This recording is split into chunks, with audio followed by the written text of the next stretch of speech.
Кыргыз Республикасынын алып манасчысы 20-кылымдын гомери Алатоонун сыймыгы Саякбай Каралаевдин 130 жылдыгына арналган Манасчынын дүйнөсү аттуу илмий практикалык конференция бүгүн Балыкчы шаарындагы Эсен Думанаев атындагы Маданият үйүндө болуп өттү. Илимий иш-чара белгилүү манасчы Дөөлөт Сыдыковдун манас айтуусу менен башталды.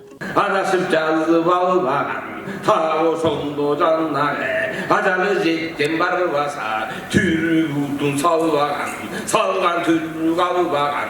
Кийин Саякбай Каралаев тууралуу видео тасма көрсөтүлүп, Кыргыз Республикасынын президентинин Ысык Көл облусундагы ыйгарым укуктуу өкүлүнүн орун басары Айнура Султанбаевага сөз берилди. Ошо резолюция киргизет элем сунушумду балыкчыда манасчылардын студиясы ачылсын депчи. Анан баарыңарга бүгүнкү илимий конференция жемиштүү болсун, баарыбыз илимпоздорду угуп, сунуштарыбызды айтып, баарыбыз ден соолукта бололу. Анан эртеңки иш-чарада жакшы өтсүн. Балыкчы шаарынын мэрине чоң ыраазычылык билдирем. Өкүлдүн атынан дагы баарыңарга салам жолдойм, баарыңарга ден соолук каалайм. Бүгүнкү иш-чарабыз жакшы өтсүн.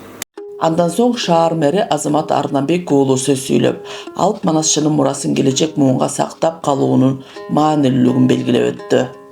Анын мурастары аркылуу биз өз тарыхыбызды жана маданиятыбызды жакшыраак билип, өз элибиздин рухун жана бирлигин тереңирээк түшүнөбүз деп ойлойбуз.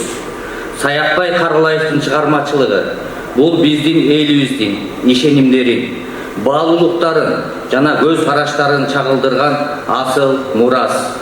Ал өз чыгармачылыгы аркылуу элибизге ыймандуулукту, эр жүрөктүүлүктү жана мекенчилдикти, патриоттулукту үйрөтүп кеткен.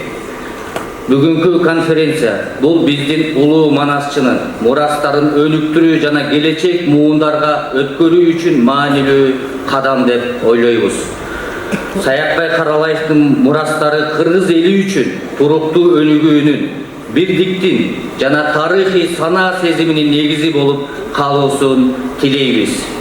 Урматтуу иш-чаранын катышуучулары, бүгүн биз Саякбай Каралаевдин ысымын түбөлүккө сактап калуу үчүн биргелешип иш алууга милдеттүүбүз. Жана анын мурастарын келечек муундарга өткөрүп, аларды кыргыз элинин маданияты менен тарбиялоо биздин мойнубузда деп эсептейбиз. Конференцияда манасчынын неберелери сөз сүйлөшүп, Каралаевдин өмүрү, чыгармачылыгы, манасчылык өнөрүнүн мааниси жана анын мурастарынын келечек муундарга берилиши тууралуу докладдар окулду. Патриоттулукка, бириктикке, мамлекетибиздин түптөгөн иш-аракеттери ошо манаста айтылган, ошо жети осуят болуп саналат. Ошол жети осуятты ар бир Кыргызстан ошонун ар бир жаран кылса, биз ойлойбуз мамлекетибиз өнүгүп, алдыңкы бир мамлекеттердин бири болот деп ойлойм. Ошол Саякбай атабыздан улап, андан мурун алгачкы манасчылардан улап келаткан учуу үзүлбөгөн биздин манасчыларыбыз. Бул манасчыларыбыз ошол манас рух менен элдин ортосундагы байланыш, анан ошол нукту сактап келе жаткан бүгүнкү күндө ошол кыргыз эли болуп атат. Анткени акыркы жолу жер жүзүнө түшүп, өзүнүн ошол мураскерлерин калтырып, манасчыларды анан бүгүнкү күндө ошол илхом берип, ошо жаттатып эмес, ошол жанагы төбөдөгү өзүнүн бир касиети ачылып, анан манас атабыз бүгүн биз менен сүйлөшүп аткан чоң элчилерибиз бул үчүнчү катмар бул манасчылар. Илимий иш-чарада маданият, билим берүү тармагынын эмгектери көрсөтүлүп, жыйынтыгында атайын резолюция сунушталды.